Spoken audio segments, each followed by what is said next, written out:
Hello friends, आप सभी का स्वागत है DKP एकेडमी में। मैं दीपक कुमार आप सभी का स्वागत करता हूं। इस वीडियो में हम पढ़ने वाले हैं प्रश्नावली 3.2। ठीक है, तो हम सारे प्रश्नों को जो है इसी वीडियो में ही कवर करेंगे। आप जो है सबसे पहले बना बना करके देखिए, जो भी प्रश्न आपसे नहीं बनता है तो उन प्रश्नों को जो है आप वीडियो में देखिए। ठीक है, डिस्क्रिप्शन में सारे टॉपिक का मतलब जो भी प्रश्न है उन सारे प्रश्नों को जो है बता दिया गया है कि कितने मिनट के बाद जो है इस प्रश्न का सॉल्यूशन इस वीडियो में है। ठीक है, तो इसे जो है ध्यान में रखिए और पहले जो है बना करके देखिए। जो जो प्रश्न नहीं बनता उसे जो है आप वीडियो में देखिए और समझिए। उसके बाद भी समझ में नहीं आता तो आप हमसे बिल्कुल पूछ सकते हो। ओके, तो चलिए स्टार्ट करते हैं। देखिए पहला प्रश्न क्या है, निम्नलिखित में से प्रत्येक का मान ज्ञात कीजिए। हमें क्या करना है, प्रत्येक का मान ज्ञात करना है। अब देखिए यहाँ पर क्या है, प्रत्येक में घातांक के रूप में है तो हमें जो है नॉर्मल संख्या में इसका मान ज्ञात करना है। ओके, तो देखिए पहला क्वेश्चन है 16 की घात 1/2। तो हम क्या करेंगे, इसमें 16 का अभाज्य गुणनखंड निकालेंगे।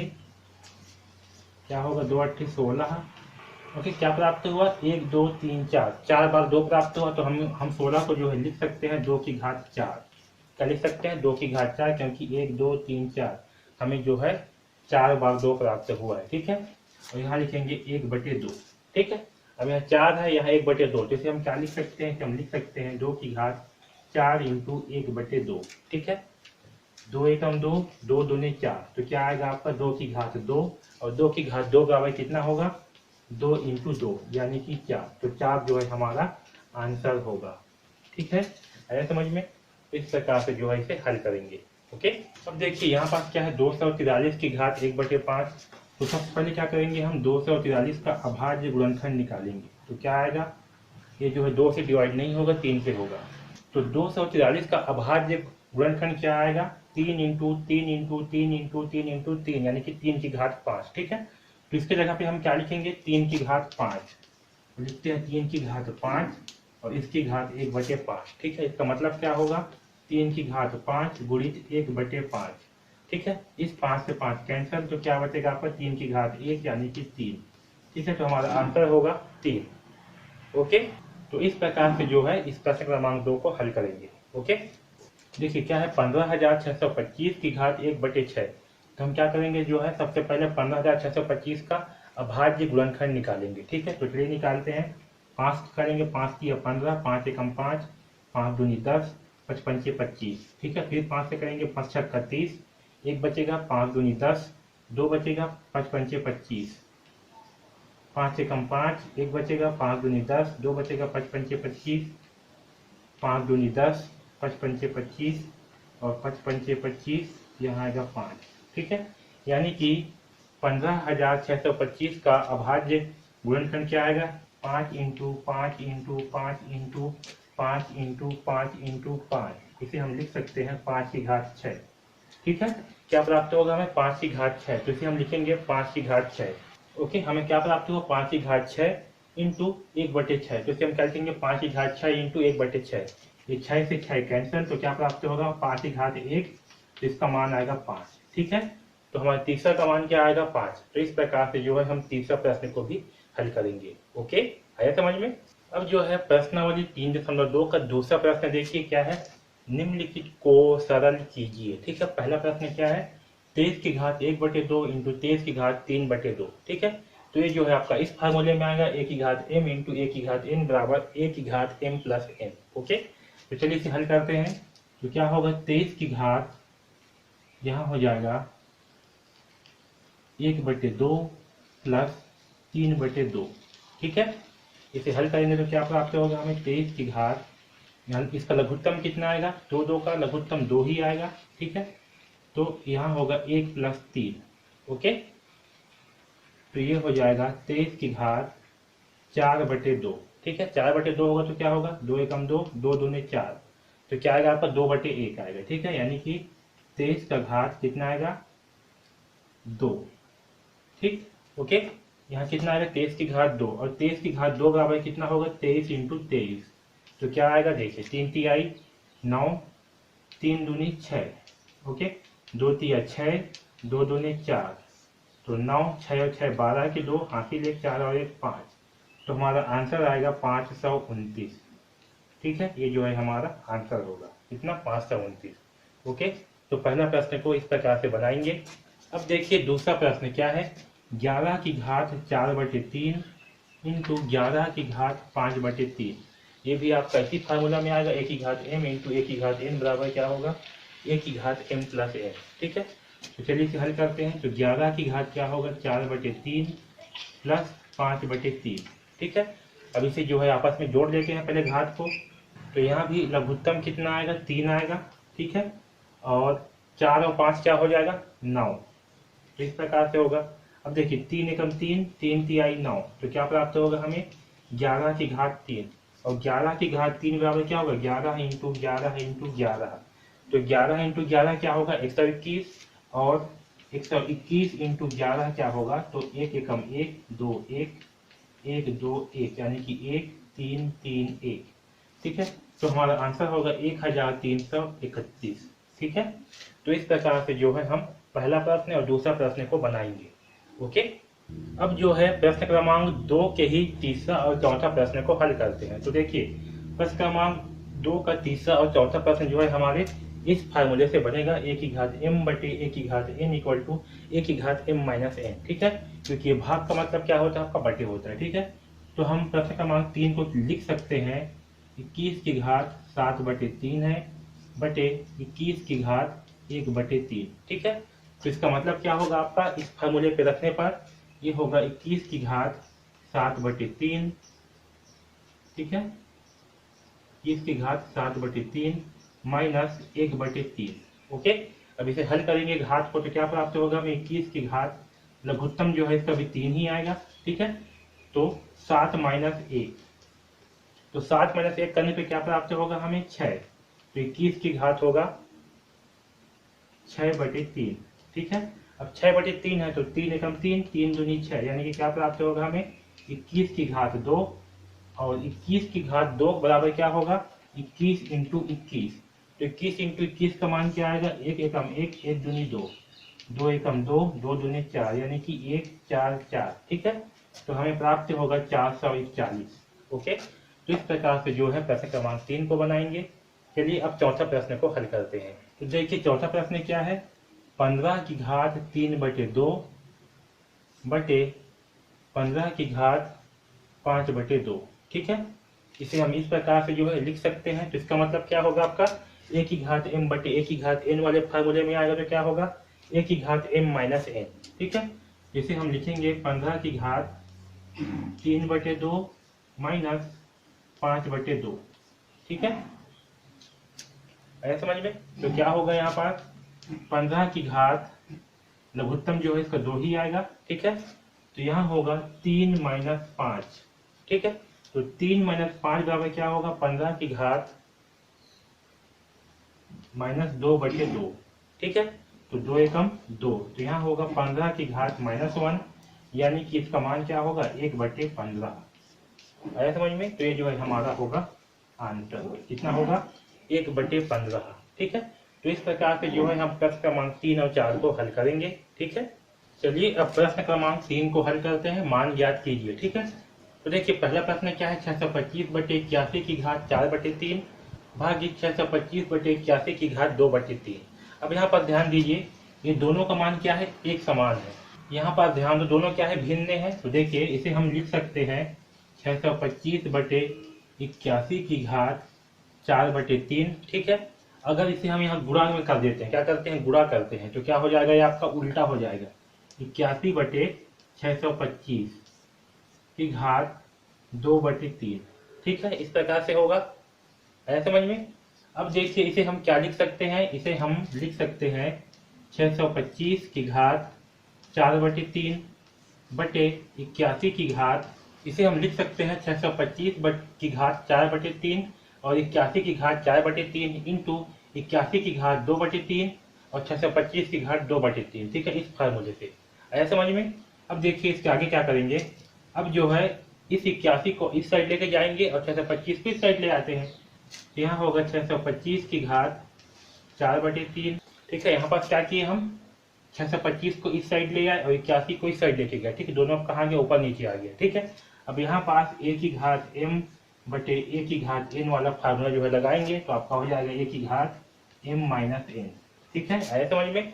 तो चलिए इसे जो है इस साइड हल कर। तो यहाँ देखिए, यहाँ क्या है 625, यहाँ लिखते हैं 625 और यहाँ जो है m माइनस n होगा। तो m क्या है 4/3, तो यहाँ होगा 4/3 माइनस 2/3।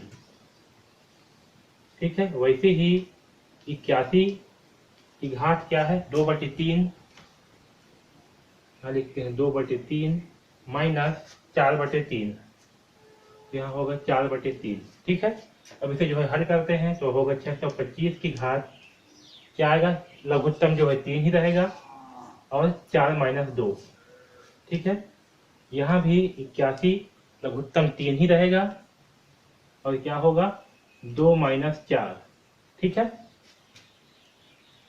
अब देखिए हमारा आंसर क्या प्राप्त होगा, 625 की घात 4 में से 2 जाएगा तो क्या बचेगा 2, तो होगा 2/3 इंटू 81 की घात क्या बचेगा, 81 की घात 2 में से 4 जाएगा तो क्या बचेगा -2/3। ठीक है, इस प्रकार से। तो इसे हम क्या लिख सकते हैं फिर से, 625 की घात 2/3, ठीक है, बटे 81 की घात 2/3। इस प्रकार से जो है इसे हम लिखेंगे। अब देखिए यहाँ पास आगे, तो देखिए 625 को हम क्या लिखेंगे, 625 को हम लिख सकते हैं 5 की घात 3 और 81 को हम लिख सकते हैं 3 की घात 4। क्या लिखेंगे, 81 को 3 की घात 4 और 625 को 5 की घात 3। ठीक है, तो यहाँ पास जो है मैं इसका मान रख देता हूँ। 625 को क्या लिखेंगे 5 की घात 3 और इसकी घात होगा 2/3। ठीक है, वैसे ही इस 81 को क्या लिखेंगे 3 की घात 4, तो यहाँ होगा 3 की घात 4 और इसकी घात होगा 2/3। ठीक है, तो यहाँ पर देखिए इन दोनों के घात में क्या है, समान है। ठीक है, एक समान है, तो ये जो है आपका फिर से a की घात m बटे a की घात b की घात m वाले फार्मूले पे आ जाएगा। ठीक है, तो इसे हम लिखेंगे, क्या लिखेंगे a बटे b की घात m, तो ऐसे ही ये हो जाएगा 625 बटे 81 की घात 2/3। ठीक है, आया समझ में? तो ये जो है हमारा आंसर होगा। ठीक है, तो इस प्रकार से जो है प्रश्न क्रमांक 1 को हल करेंगे। अब यहाँ पर ध्यान दीजिए, दूसरा प्रश्न क्या है 2/13 की घात 4/3 भागी 2/13 की घात 5/3। ठीक है, तो यहाँ भी हम सेम जैसे पिछले प्रश्न में हल किए थे वैसे ही इसे भी हल करेंगे। इसे हम लिख सकते हैं 2 की घात 4/3। देखिए सबसे पहले क्या करेंगे, इसे हम भाग है इसे हम करते हैं गुणा में चेंज, और जब गुणा में चेंज करेंगे तो क्या होगा, ये जो है आपका उल्टा हो जाएगा, ये हो जाएगा 13/2। इतना समझ में आया? अब जो है यहाँ पास a की घात a बटे b की घात m इक्वल टू क्या होता है, a की घात m बटे b की घात m। ठीक है, इस फार्मूले पे जो है यहाँ पर मान रख देते हैं। ठीक है, तो क्या हो जाएगा आपका 2 की घात 4/3 बटे 13 की घात 4/3। ठीक है, इंटू क्या होगा 13 की घात 5/3 बटे 2 की घात 5/3। अब यहाँ पास क्या करेंगे, जो 2 है इसे इस साइड ले आएंगे और 13 को इस साइड ले आएंगे। ठीक है, इस प्रकार से। अब यहाँ पास जो है फिर से ये जो है फार्मूला में आ गया, किस वाले फार्मूला में आ गया। ठीक है, यहाँ पास जो है a की घात m बटे a की घात n इक्वल टू a की घात m माइनस n, इस फार्मूले पे जो है यहाँ पर मान रखेंगे। तो क्या होगा 2 की घात 4/3 है बटे 2 की घात 5/3, तो ये हो जाएगा 2 की घात 4/3 माइनस 5/3। ठीक है, उसी प्रकार से यहाँ भी हो जाएगा 13 की घात 5/3 माइनस 4/3। ठीक है, अब इसे हल करते हैं तो क्या प्राप्त होगा, 2 की घात नीचे में क्या है 3 है, तो इसका लघुत्तम जो है 3 ही आएगा। ठीक है, लघुत्तम 3 ही आएगा, तो क्या होगा 4 माइनस 5, यहाँ भी 13 की घात, इसमें भी क्या है 3 है, तो लघुत्तम 3 ही आएगा, तो होगा 5 माइनस 4। ठीक है, तो यहाँ आएगा 2 की घात -1/3। ठीक है, क्योंकि 4 में से 5 घटाएंगे तो क्या बचेगा -1/3 इंटू 13 की घात 1/3। ठीक है, अब देखिए इसे हम क्या लिख सकते हैं, इसे हम लिख सकते हैं 13 की घात 1/3 बटे 2 की घात 1/3। ठीक है, समझ में? अब ये जो है फिर से आपका इस फार्मूले पे आ जाएगा।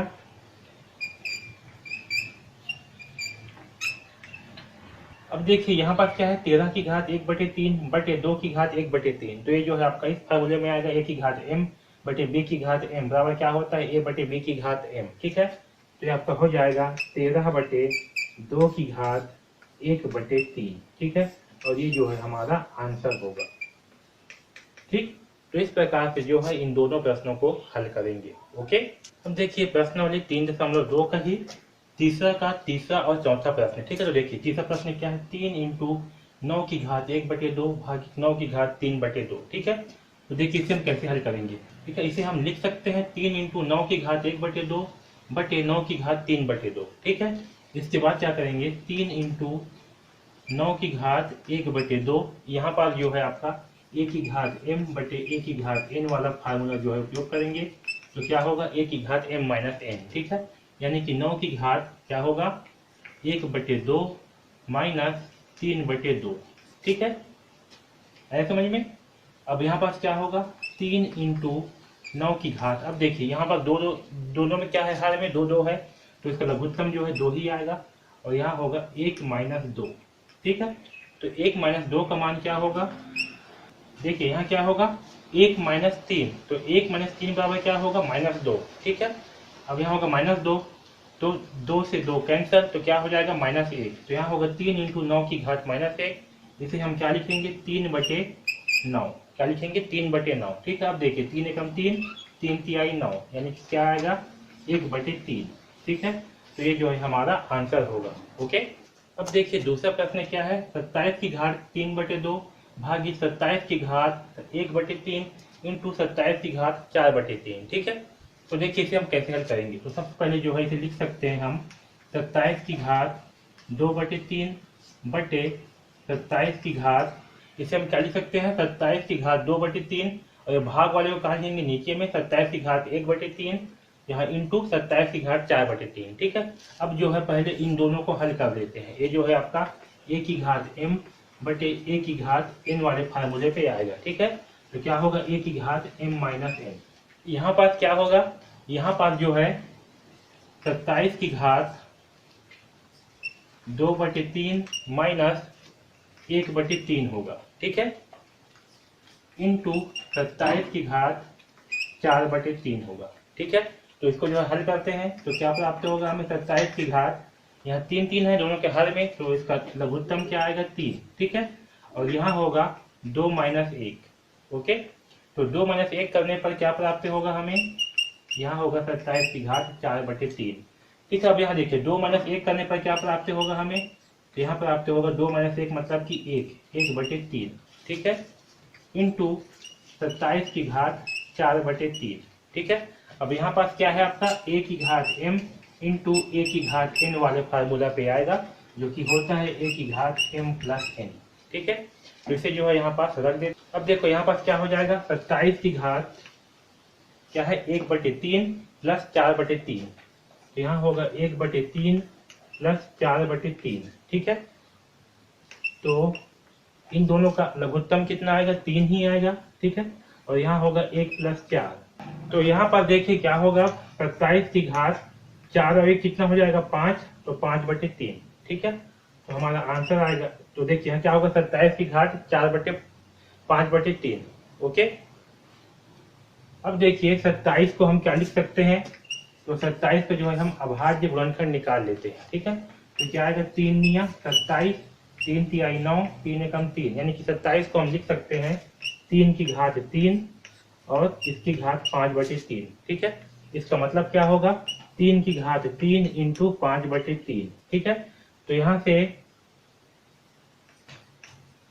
क्या होगा, 3 से 3 कैंसिल हो जाएगा, तो क्या बचेगा, 3 की घात 5, और 3 की घात 5 का मान क्या प्राप्त होगा, 3 इंटू 3 इंटू 3 इंटू 3 इंटू 3, यानी कितना आएगा, 3 तिहाई 9, 9 तिहाई 27, 27 तिहाई 81, और 81 तिहाई कितना होगा, 81 तिया होगा 243। कितना होगा, 243। ठीक है, तो 3 की घात 5 का मान आएगा 243।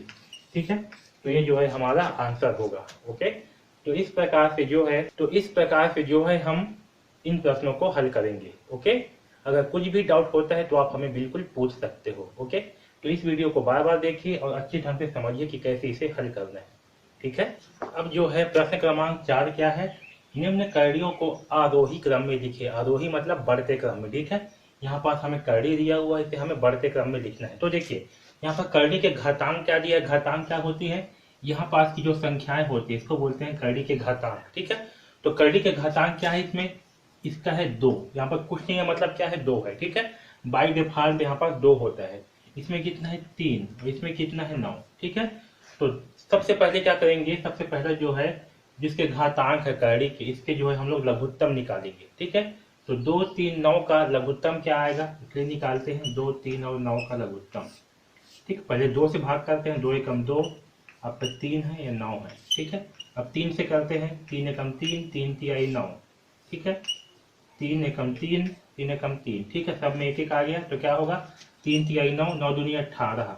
क्या प्राप्त हुआ हमें, लघुत्तम जो है 18 प्राप्त होगा। तो इसका लघुत्तम समाप वर्ग तक कितना आएगा, 18।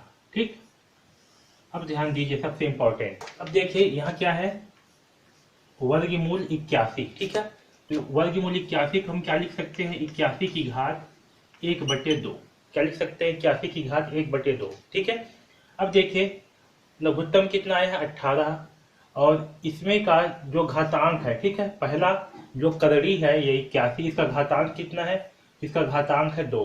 तो क्या करेंगे 18 को जो है इसके घातांक से भाग करेंगे। क्या करेंगे 18 को इसके घातांक पे, जो 81 का घातांक है इससे भाग करेंगे, यानी कि 2 से भाग करेंगे, तो कितना आएगा 9।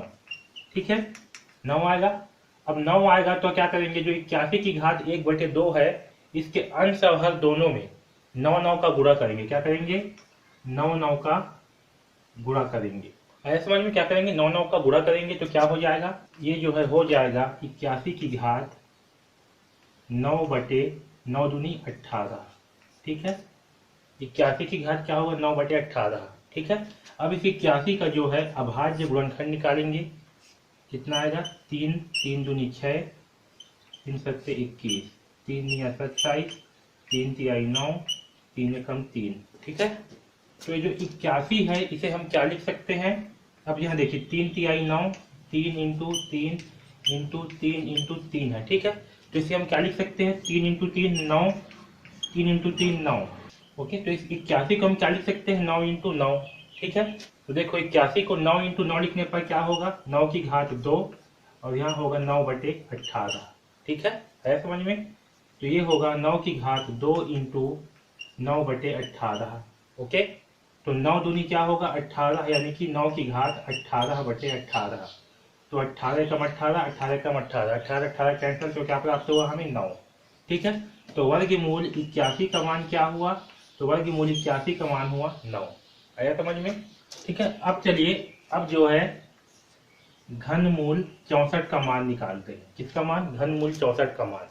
तो इस 64 को हम क्या लिख सकते हैं, 64 को हम लिख सकते हैं 64 की घात 1/3। क्या लिख सकते हैं 1/3, क्योंकि यहाँ पर 3 है तो इसे 1/3 लिखेंगे। ठीक है, यहाँ पर कुछ नहीं था तो क्या लिखे 1/2। आया समझ में। अब देखिए इसका ये 64 है, जो घनमूल 64 है, इसका कड़ी क्या है, इसका कड़ी है 3, यानी कि 18 को जो है 3 से भाग करेंगे। क्या करेंगे 18 को 3 से भाग करेंगे, तो 3 छंग 18, 6 बार में क्या प्राप्त हुआ 18, यानी कि 1/3 के अंश और दोनों में 6 6 से गुणा करेंगे। ठीक है, तो चलिए 64 की घात 1/3 गुणित 6/6, तो क्या प्राप्त होगा हमें 64 की घात 6 एकम 6, 6 तिया 18, 6/18।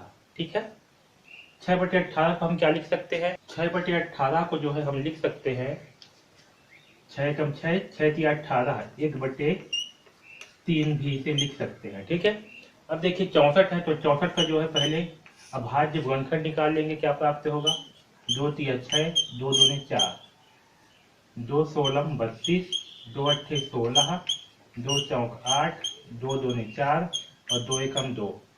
कितना है 1 2 3 4 5 6, इसे हम लिख सकते हैं 2 की घात 6। क्या लिख सकते हैं 2 की घात 6। तो 64 को हम लिखेंगे 2 की घात 6 और इसकी घात 1/3, तो क्या हो जाएगा 2 की घात 6 इंटू 1/3। ठीक है, तो 3 एकम 3, 3 दूनी 6। ठीक है, तो यहाँ होगा 2 की घात 2। क्या होगा 2 की घात 2, क्योंकि 3 एकम 3, 3 दूनी 6 हुआ, और 2 इंटू 1 2 ही होगा, तो 2 की घात 2 बराबर क्या होगा 4। ठीक है, यानी कि घनमूल 64 का मान क्या हुआ 4। ठीक है समझ में। अब जो है हम तीसरा को हल करते हैं। तो तीसरा क्या दिया है, यहाँ पास 9 है कलड़ी में और 512। ठीक है, तो क्या करेंगे हम, सबसे पहले जो है इसे जो है लिखेंगे 512 की घात 1/9। ठीक है, क्योंकि यहाँ पास 9 है तो क्या होगा 1/9। अब देखिए क्या करेंगे, लघुत्तम कितना है 18, तो 18 को जो है 9 से भाग करेंगे तो कितना आएगा 2 निया 18, सॉरी 9 से भाग करेंगे तो 9 दूनी 18 होगा। क्या होगा 9 दूनी 18, यानी कि इसके अंश और भाग दोनों में 2 2 से गुणा करेंगे। ठीक है, तो क्या होगा 512 की घात 1/9 गुणित 2/2। ठीक है, तो देखो कितना हो जाएगा 512 की घात 2 एकम 2/18। ठीक है, कितना होगा 2/18। इस 2/18 को हम 1/9 भी जो है लिख सकते हैं। ठीक है, अब देखिए 2/18 हुआ तो क्या करेंगे, अब 512 का जो है अभाज्य गुणनखंड निकाल लेंगे। तो 2 दूने 4, 2 पंचे 10, 2 छक्का 12, 2 एकम 2, 2 दूने 4, 2 अट्ठे 16, 2 छक्का 12, 2 चौक 8। ठीक है, 2 तिया 6, 2 दूने 4, 2 16 32, 2 अट्ठे 16, 2 चौक 8, 2 दूने 4। इस 512 को हम लिख सकते हैं, इस 512 को हम लिखेंगे 2 की घात 9। क्या लिखेंगे 2 की घात 9। ओके, तो क्या हो जाएगा ये आपका 2 की घात 9 इंटू 2/18। ठीक है, तो इसे हम लिखेंगे 2 की घात 9 इंटू 2/18। ठीक है, तो 9 एकम 9, 9 दूनी 18 हो जाएगा। ठीक है, और 2 एकम 2, 2 एकम 2, तो क्या बचेगा 2 की घात 1। क्या आएगा 2 की घात 1। या तो फिर इसे ऐसे समझिए, क्या होगा 2 की घात 9 इंटू 2/18, यानी कि 9 दूनी 18 हो जाएगा। ठीक है, तो 2 की घात 18/18 होगा। और 18/18 क्या होगा, दोनों कट जाएंगे तो क्या होगा 2 की घात 1 यानी कि 2। तो 512 बराबर क्या होगा 2। ठीक है, अब ध्यान दीजिए इन तीनों में से सबसे बड़ी संख्या क्या है, तो सबसे बड़ी संख्या है 9, उससे छोटा है 4, उससे छोटा है 2। तो हमें लिखना है बढ़ते क्रम में, यानी कि सबसे पहले छोटी संख्या। तो सबसे छोटा क्या है आपका, ठीक है, तो सबसे छोटी संख्या कौन सा होगा, ये 512 वाला। फिर इससे बड़ी संख्या होगी घनमूल 64, और इससे बड़ी संख्या होगी वर्गमूल 81। ठीक है, तो ये जो है हमारा आंसर होगा। ठीक आया समझ में। तो इस प्रकार से जो है हम ये प्रश्न को हल करेंगे। अब देखिए चौथा में ही दूसरा प्रश्न है, इसको हमें आरोही क्रम में लिखना है। ठीक है, तो सबसे पहले क्या करेंगे, यहाँ जो करड़ी दिया हुआ है इसके घातांकों का लघुत्तम निकालेंगे। ठीक है, इसके घातांक क्या क्या है, तो इसके घातांक है, पहला घातांक है 4, इसके घातांक होंगे 2, यहाँ पर कुछ नहीं है मतलब क्या है 2 है, यहाँ इसका घातांक होगा 3। ठीक है, तो 4, 2 और 3 का पहले लघुत्तम निकालेंगे। कितना आएगा 2 दूनी 4, 2 एकम 2, यहाँ 3। ठीक है, फिर 2 से जाएगा 2 एकम 2, 3 है, 3 एकम 3, 3। ठीक है, तो 3 दूनी 6, 6 दूनी 12, इसका लघुत्तम कितना आएगा, लघुत्तम आएगा 12। ठीक है, तो 625 को हम लिख सकते हैं 625 की घात 1/4। ठीक है, अब क्या करेंगे, ये जो घातांक है, पहली संख्या का घातांक कितना है 4, तो 4 से जो है लघुत्तम समापवर्तक को भाग करेंगे। तो भाग करने पर क्या प्राप्त होगा, 4 या 12 3। ठीक है, तो 3 से जो है अंश और भाग दोनों में गुणा करेंगे। ठीक है, तो क्या प्राप्त होगा हमें 625 की घात 1/4 गुणित 3/3। ठीक है, तो क्या आएगा 625 की घात 3 एकम 3 और 4 तिया 12, यानी कि 3/12। ठीक है, अब क्या करेंगे, ये जो 625 है इसे जो है, इसका जो है अभाज्य गुणनखंड निकालेंगे। ओके, क्या प्राप्त होगा 5 एकम 5, 5 दूनी 10, 5 पंचे 25, 5 दूनी 10, 5 पंचे 25, 5 पंचे 25 और 5 एकम 5, यानी कि 5 की घात 4। 625 को हम क्या लिख सकते हैं, 5 की घात 4। ठीक है, तो 625 को लिखते हैं 5 की घात 4 और ये है 3/12। ठीक है, तो क्या हो जाएगा 5 की घात 4 गुणित 3/12। ठीक है, तो देखिए 4 गुणित 3 होगा तो क्या प्राप्त होगा हमें 12। तो 5 की घात 12 बटे हो जाएगा 12। क्या होगा 5 की घात 12/12 और 12 से 12 कैंसल, तो 5 की घात 1 यानी कि 5। ठीक है, तो यहाँ 4 625 का मान क्या प्राप्त होगा हमें 5। ओके, ये जो है पहला मान आ गया। ठीक, अब देखिए दूसरा क्या है, वर्गमूल 100। इस 100 को लिख सकते हैं 100 की घात 1/2। ठीक है, अब क्या करेंगे, जो इसका करड़ी है, इसका जो घातांक है, ठीक है, घातांक, इस करड़ी का जो घातांक है कितना है 2, तो इस 2 से जो है लघुत्तम को भाग करेंगे, तो 12 को 2 से भाग करेंगे तो क्या प्राप्त होगा 6। ठीक है, तो इस 6 से जो है अंश और दोनों में गुणा करेंगे। वैसे गुणा नहीं करोगे तब भी चल जाएगा। ठीक है, तो देखिए क्या होगा यहाँ पास 100 की घात 1/2 गुणित 6/6, क्योंकि इसका करड़ी कितना है 2 है और 2 से 12 को भाग करने में कितना आएगा 6, तो 6 6 से गुणा कर रहे हैं। ठीक है, तो यहाँ देखिए 100 की घात कितना हो जाएगा 6 एकम 6 और 6 दूनी 12। ठीक है, अब 100 का जो है हम अभाज्य गुणनखंड निकालेंगे, क्या प्राप्त होगा 2 50 बार में जाएगा 100, 2 25 बार में जाएगा 50, 5 पंचे 25 और 5 एकम 5। इसे हम लिख सकते हैं 5 दूनी 10, 5 दूनी 10। इस 100 को हम लिख सकते हैं 10 की घात 2। ठीक है, 10 की घात 2 6/12 होगा। ठीक है, अब देखिए यहाँ होगा 10 की घात 2 गुणित 6/12। ठीक है, तो 6 दूनी क्या हो जाएगा 12, तो यहाँ होगा 10 की घात 12/12। ठीक है, 10 की घात 12/12, तो 12 से 12 कैंसिल, तो बचेगा 1, तो 10 की घात 1, तो 10 की घात 1 बराबर कितना होगा 10। ठीक है, तो वर्गमूल 100 का मान क्या आया। अब देखिए तीसरा क्या है, घनमूल किसका है 343 का घन है। ठीक है, इसे हम लिख सकते हैं 343 की घात 1/3। ठीक है, तो अब क्या करेंगे, इस 3 का जो इसका घातांक कितना है 3 है, तो 3 से जो है 12 को भाग करेंगे, तो क्या प्राप्त होगा 3 चौक 12 4, तो इस 4 से जो है इसके अंश और हर दोनों में गुणा करेंगे। ठीक है,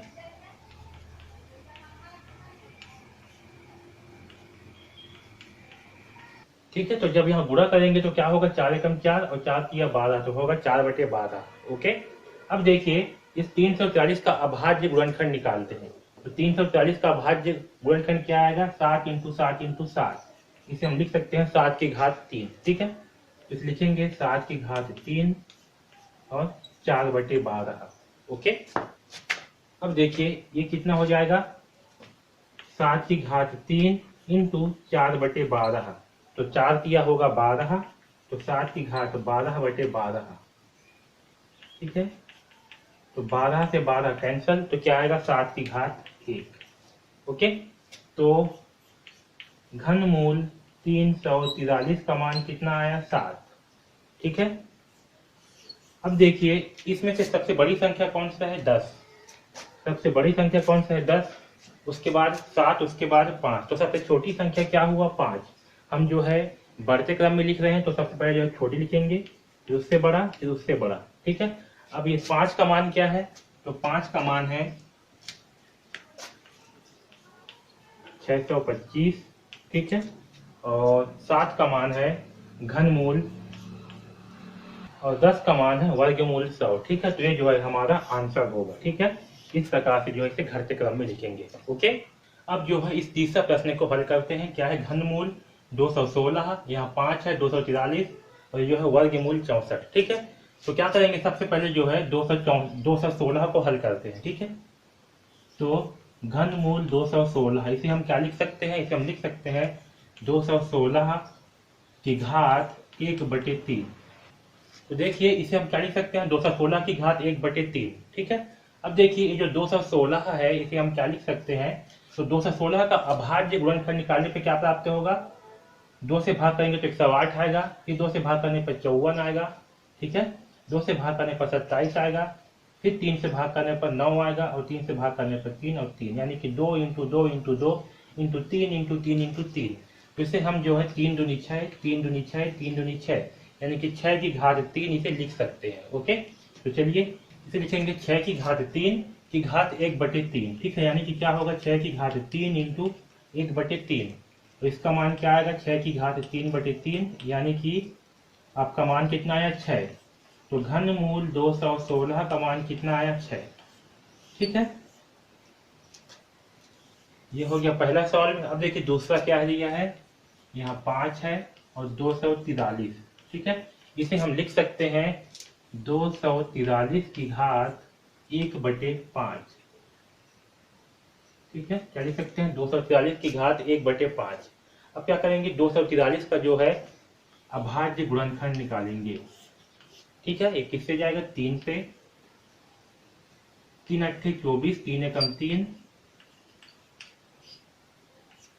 ओके। 3 दूनी 6 और 3 सत्ते 21, 3 निया 27, 3 तिहाई 9 और 3 एकम 3।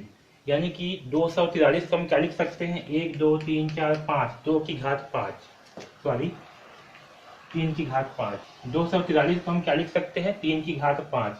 तो इसके स्थान पे हम लिख देते हैं 3 की घात 5 और इसकी घात होगा 1/5, ठीक है। इतना समझ में आया। अब आगे देखिए यहाँ क्या होगा, यहाँ होगा 3 की घात 5 इंटू 1/5, ठीक है। 5 एकम 5 हो जाएगा, तो 3 की घात 5/5 और 5 से 5 कैंसल, तो क्या आएगा 3।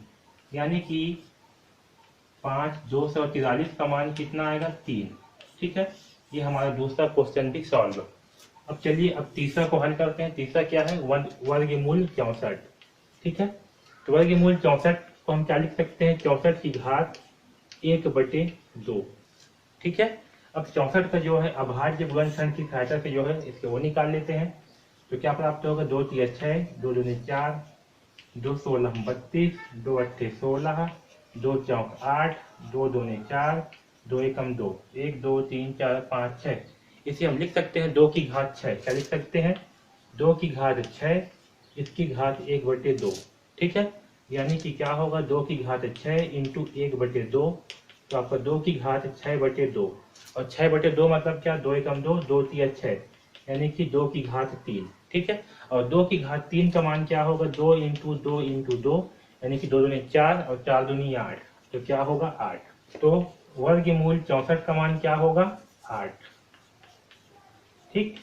ये हमारा तीसरा। अब देखिए इसमें सबसे बड़ा क्या है आपका वर्गमूल, उससे छोटा क्या है घनमूल, उससे छोटा क्या है ये। तो सबसे छोटा है 3, उससे बड़ा है 5, उससे बड़ा है 8। 3 किसका मान है, तो 3 है 243 का मान, और 5 है घनमूल 216 का मान, और 8 है वर्गमूल 64 का मान, ठीक है। तो ये जो है हमारा आंसर, तो ये जो है हमारा आंसर होगा, ठीक है। अब जो है चौथा प्रश्न को हल करते हैं, ठीक है। क्या क्या दिया है, यहाँ दिया है 256, यहाँ पर 4 है, फिर दिया है 7 128, यहाँ पर घनमूल है 1000 का, ठीक है। चलिए इसे जो है हल करते हैं। तो पहला क्या दिया है 4 256, ठीक है। इसे हम क्या लिख सकते हैं, इसे हम लिख सकते हैं 256 की घात 1/4, ओके।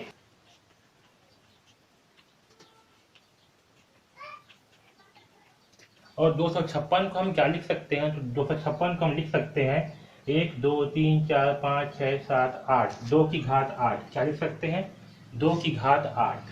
तो देखो 256 को हम क्या लिख सकते हैं 2 की घात 8, क्या लिखेंगे 2 की घात 8 और इसकी घात 1/4, ठीक है। तो अब देखिए यहाँ क्या होगा 2 की घात 8 इंटू 1/4, यानी कि क्या होगा 2 की घात 8/4 और 4 एकम 4, 4 दूनी 8, यानी कि 2 की घात 2, ठीक है। और 2 की घात 2 का मान क्या होगा 4, यानी कि 256, इस 4 का मान क्या आएगा 4, ठीक है। इतना समझ में आया, ये हुआ पहला स्टेप। अब दूसरा स्टेप क्या करेंगे, इस 7 वाले का मान निकालेंगे 128, ठीक है।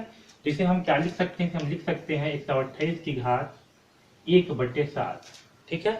अब जो है 128 का अभाज्य गुणनखंड निकालेंगे, क्या प्राप्त होगा 2 छक्का 12, 2 चौक 8, 2 32 64 होगा, 2 16 32 होगा, 2 अट्ठे 16 होगा, 2 चौक 8 होगा, 2 दूनी 4 होगा, 2 एकम 2, यानी कि 128 को हम क्या लिख सकते हैं 1 2 3 4 5 6 7, 2 की घात 7 जो है हम 128 को लिख सकते हैं, ओके। तो यहाँ लिखते हैं 2 की घात 7 इंटू 1/7।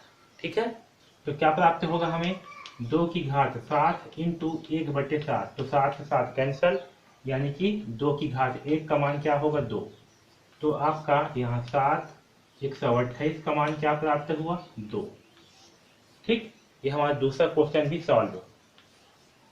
ठीक है, अब देखिए तीसरा क्या है, तो तीसरा है घनमूल 100 1000 है। ठीक है, क्या है? घनमूल 1000। इसे हम क्या लिखेंगे? जैसे हम लिखेंगे 10 की घात 1000 की घात। ठीक है, इसे हम क्या लिखेंगे? इसे हम लिखेंगे 1000 की घात 1/3। ओके, और इस 1000 को हम क्या लिखेंगे? तो इस 1000 को जो है हम 10 की घात 3 जो है लिख सकते हैं। तो 10 की घात 3 होगा 1/3। क्या होगा? 10 की घात 3 1/3। इस 1000 में कितना शून्य है? 3 शून्य है। तो इसे हम क्या लिखेंगे? 10 की घात 3, और इसकी घात क्या है? 1/3। ठीक है, तो ये होगा 10 की घात 3 इंटू 1/3। ठीक है, और ये 3 से 3 कैंसल, तो क्या बचेगा? 10 की घात 1 यानी कि 10। ठीक, तो घनमूल 1000 का मान क्या होगा? 10। ठीक, अब देखिए यहाँ पर इन तीनों में से सबसे बड़ी संख्या क्या है? 10, उसके बाद 4, उसके बाद 2।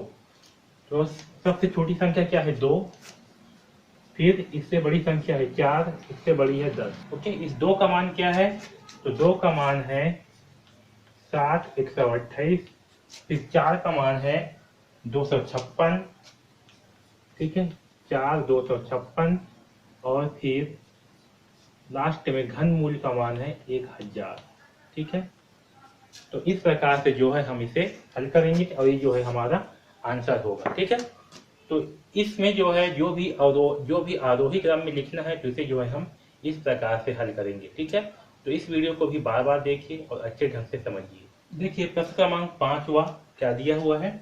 निम्न में से कौन सी करड़ी है और कौन सी नहीं है, ये जो है हमें बताना है। ठीक है, तो देखिए पहला प्रश्न क्या है? 8। ठीक, तो ये 8 क्या है? ये वर्गमूल 8 जो है ये अपरिमेय संख्या है। ठीक है, ये जो है पूर्ण वर्ग नहीं है, क्योंकि अगर हम 8 का लघुत्तम निकालते हैं तो क्या प्राप्त होगा? ठीक है, ये 8 जो है एक पूर्ण वर्ग नहीं है, हमें 2 इंटू 2 इंटू 2 प्राप्त होगा। ठीक है, यहाँ 2 जो है बच जाएगा इस प्रकार से। ठीक है, तो ये 2 क्या है आपका? ये 8 जो है क्या है? एक परिमेय संख्या नहीं है, ये जो है अपरिमेय संख्या है। ठीक है, यानी कि ये जो है एक करड़ी है। ठीक है, तो ये वर्गमूल 8 क्या होगा? एक करड़ी है। ठीक, क्योंकि ये जो है एक अपरिमेय संख्या है। ठीक है, अब चलिए दूसरा प्रश्न को हल करते हैं। तो देखिए क्या दिया है? घनमूल 64। तो चलिए हम 64 की जगह पहले अभाज्य गुणनखंड निकाल लेते हैं। क्या प्राप्त होगा? 2 3 6, 2 2 4, 2 16 32, 2 8 16, 2 4 8, 2 2 4 और 2 1 2। ठीक है, यानी कि 1 2 3 4 5 6। इसे हम क्या लिखेंगे? 2 इंटू 2 इंटू 2 इंटू 2 इंटू 2। ठीक है, तो यहाँ पास क्या हो रहा है? 3 3 का इंटू 2। तो यहाँ पास क्या हो रहा है? जो है 3 3 का पेयर बन रहा है। ठीक है, तो यहाँ पास क्या होगा? हमें 2 इंटू 2 प्राप्त होगा। ठीक है, यानी कि 2 इंटू 2 मतलब क्या? 4। तो 4 क्या है आपका? एक पूर्ण संख्या है, यानी कि ये घनमूल 64 जो है ये करड़ी नहीं है। ठीक है, क्या है ये? घनमूल 64 जो है आपका करड़ी नहीं है। ठीक है, क्यों नहीं है? क्योंकि हमें जो है एक पूर्ण संख्या प्राप्त हो रहा है। ओके, अब चलिए 90 को देखते हैं कि 90 जो है करड़ी है कि नहीं है। 90 है, तो 90 का जो है हम पहले अभाज्य गुणनखंड निकाल लेते हैं। 2 45 90। ठीक है, 3 एकम 3, 3 पंचे 15, 3 पंचे 15 और 5 एकम 5। ओके, तो 90 को हम क्या लिख सकते हैं? 90 को हम लिख सकते हैं 2 इंटू 3 इंटू 3 इंटू 5। ठीक है, यानी कि 3 3 का पेयर बन रहा है, तो 3 जो है बाहर आ जाएगा, तो 3 वर्गमूल 10। ठीक है, यानी कि क्या है? ये भी जो है एक करड़ी है, क्योंकि ये जो है एक अभाज्य संख्या है। ठीक है, वर्गमूल 10 क्या है? तो वर्गमूल 10 जो है अभाज्य संख्या है, अभाज्य बोलता हूँ। वर्गमूल 10 जो है एक अपरिमेय संख्या है, यानी कि ये भी क्या है? एक करड़ी है। ठीक, तो करड़ी है। ठीक है, आपका वर्गमूल 90 क्या होगा, एक करड़ी होगा। ओके, चलिए अब चौथा प्रश्न को हल करते हैं। इस प्रश्न को ध्यान से देखो, बहुत ही इंपॉर्टेंट प्रश्न है। देखो इसमें क्या है, ये वर्गमूल 5 प्लस वर्गमूल 2 है। ठीक है, तो देखो ये जो वर्गमूल 2 है ये क्या है, आपका एक अपरिमेय संख्या है। ठीक है, क्या है, एक अपरिमेय संख्या। ठीक है, ये वर्गमूल 2 क्या है, एक अपरिमेय संख्या है। और इस अपरिमेय संख्या में अगर 5 को हम जोड़ते हैं, ठीक है, क्या है 5 प्लस वर्गमूल 2, ये वर्गमूल 2 क्या है, एक अपरिमेय संख्या है। क्या है, एक अपरिमेय संख्या। ठीक है, इस वर्गमूल 2 में हम 5 को जोड़ते हैं तो हमें क्या प्राप्त होगा, हमें जो है एक अपरिमेय संख्या ही प्राप्त होगा। क्या प्राप्त होगा, अपरिमेय संख्या जो है प्राप्त होगा। ठीक है, अब ध्यान दो यहाँ पर, अब फिर क्या किए हैं, इस संख्या में जो है ये क्या है, पूरा पूरा एक अपरिमेय संख्या है। ठीक है, ये क्या है, पूरा पूरा अपरिमेय संख्या। अब इस अपरिमेय संख्या में क्या किए, हम वर्गमूल लगा दिए 5 प्लस वर्गमूल 2। ओके, तो ये अंदर की संख्या क्या हो जाएगी आपका, ये अंदर की संख्या जो है आपका अपरिमेय संख्या होगा। क्या होगा, अपरिमेय संख्या। ठीक है, लेकिन करड़ी में क्या होना चाहिए, करड़ी में जो है, जो ये अंदर में संख्या है, इस वर्गमूल के अंदर में जो ये संख्या है, ये क्या होना चाहिए, आपका परिमेय संख्या होना चाहिए, तभी जो है आपका करड़ी कहलाएगा। ठीक है, इसीलिए ये वर्गमूल 5 प्लस वर्गमूल 2 ये आपका करड़ी संख्या नहीं होगा। ठीक है, आया समझ में। यहाँ पर ध्यान दो, ये जो वर्गमूल 2 है ये क्या है, आपका एक अपरिमेय संख्या है। ये वर्गमूल 2 क्या है, आपका एक अपरिमेय संख्या है। तो अपरिमेय संख्या में किसी भी परिमेय संख्या को जोड़ने पर हमें अपरिमेय संख्या ही प्राप्त होगा। ठीक है, यानी कि इस वर्गमूल 2 में इस 5 को जोड़ने पर क्या होगा, हमें एक अपरिमेय संख्या प्राप्त होगा। ठीक है, अब क्या किए हैं, इस ये जो संख्या है अपरिमेय संख्या 5 प्लस वर्गमूल 2, इसमें हम वर्गमूल लगा दिए। क्या लगा दिए, वर्गमूल। तो ये हो गया वर्गमूल 5 प्लस वर्गमूल 2। तो ये जो वर्गमूल है इसके अंदर जो संख्या है ये क्या है, आपका अपरिमेय संख्या। जबकि करड़ी की परिभाषा क्या होती है कि ये जो वर्गमूल है इसके अंदर जो है एक परिमेय संख्या होना चाहिए। क्या होना चाहिए, एक परिमेय संख्या। जैसे कि 2 क्या है, 2 जो है एक परिमेय संख्या है, लेकिन इस वर्गमूल के क्या है, आपका एक अपरिमेय संख्या। इसलिए ये जो वर्गमूल 5 प्लस वर्गमूल 2 है ये आपका अपरिमेय संख्या, ये जो है आपका करड़ी नहीं होगा। ठीक है, तो क्या होगा, ये जो है आपका करड़ी नहीं होगा। ठीक है, आया समझ में।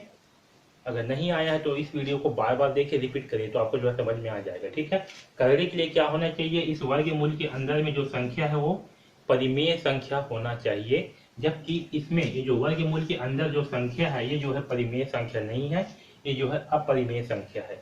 इसीलिए जो है ये वर्गमूल 5 प्लस वर्गमूल 2 ये करड़ी नहीं होगा। ओके, ये जो वर्गमूल 4 है इसे हम क्या लिख सकते हैं, इसे हम लिख सकते हैं 2 की घात 2। ठीक है, अब इस वर्ग से क्या होगा, ये वर्गमूल कैंसिल हो जाएगा, तो यहाँ आएगा 2 और 2 प्लस 2 क्या हो जाएगा, 4। ठीक है, 4 हो जाएगा। तो देखिए यहाँ क्या है, ये वर्गमूल बना हुआ है, यहाँ पर 4 है, यहाँ पर 5 है, तो 4 क्या है, 4 जो है एक परिमेय संख्या है, यानी कि ये क्या होगा, आपका एक करड़ी होगा। ठीक है, क्या होगा, ये जो है करड़ी होगा।